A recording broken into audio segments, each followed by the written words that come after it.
It's Jay Guy. How you doing? Nice to see you again.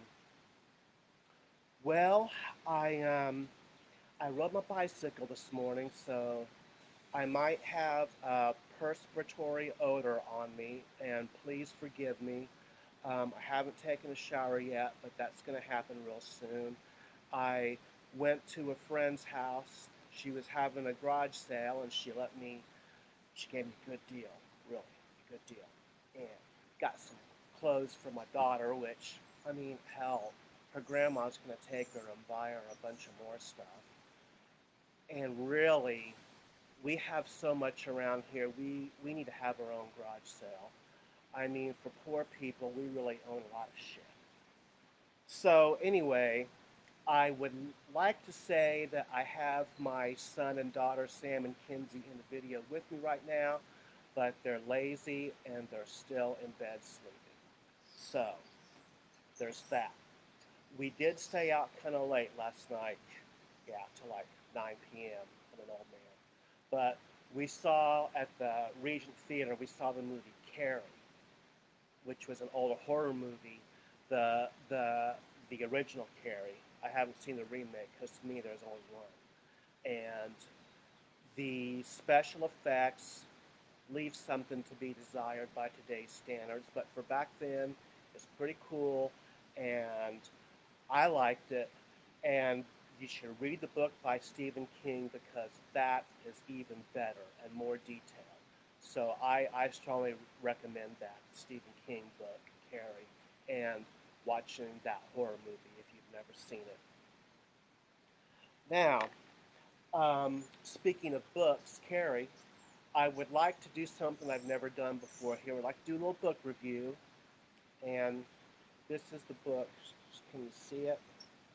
It's written by former President Jimmy Carter. A call to action: women, religion, violence, and power. And I was dating this gal, and she's a really outspoken feminist, and I'm sure that that is what influenced me to check this book out from the library. I'm really glad I did. This book was written or published in like 2014 or 2015, but I think it's really applicable today with the Me Too movement. Um, we're getting a lot more sensitivity toward women and women's issues, and if you doubt that women have since the beginning of time been discriminated against and treated unequally, well, just take the title of the chapters in this book. Things like, well, rape, slavery and prostitution, spousal abuse, honor killings,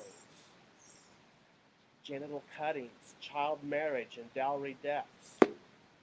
I mean, this goes on around the world, and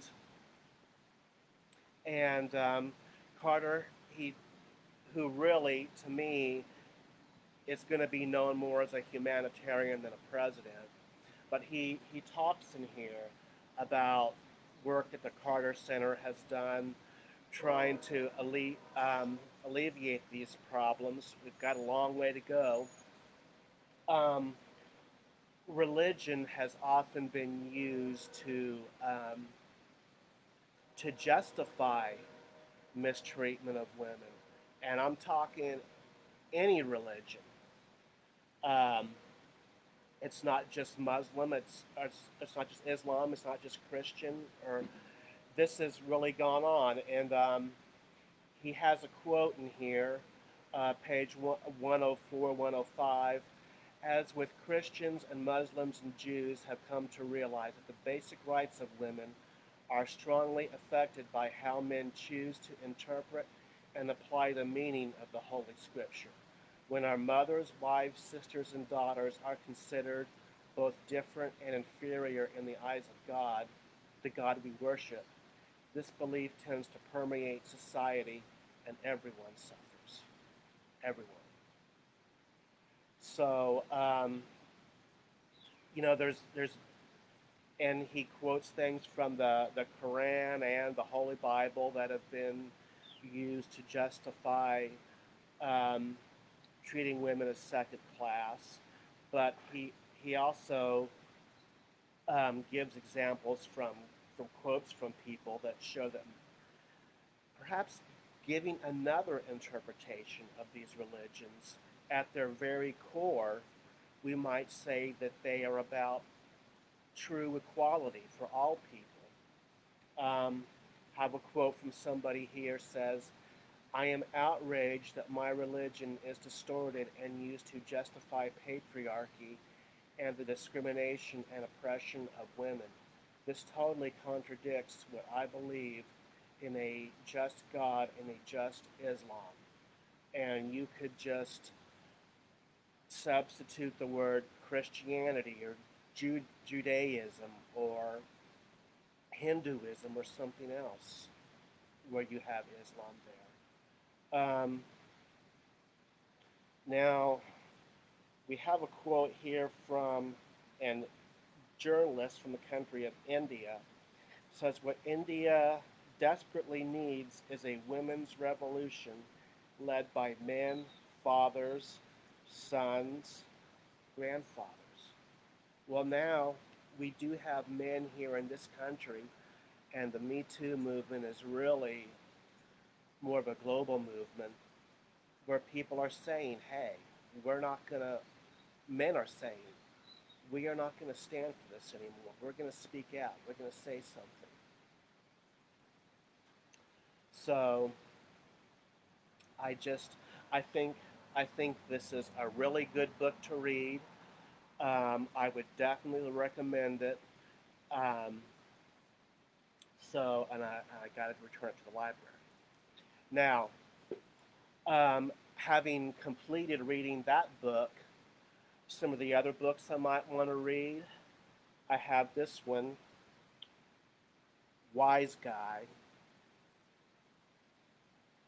Life in a Mafia Family.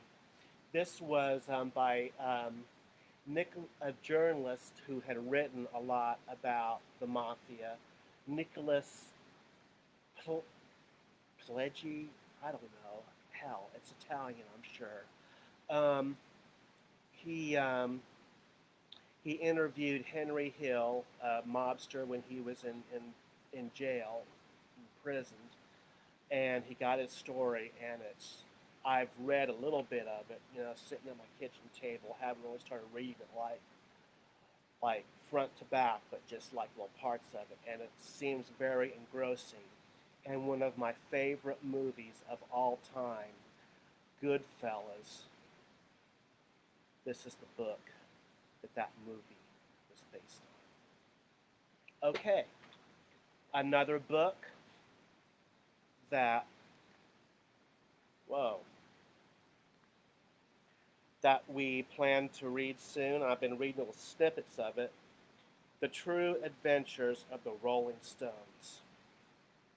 This guy went on tour with the Rolling Stones back in 1969. And this is a fantasy of mine as a journalist. Man, he hung out with the Stones, he did drugs with them, partied with them, and he wrote all about it in an account that is not whitewashed.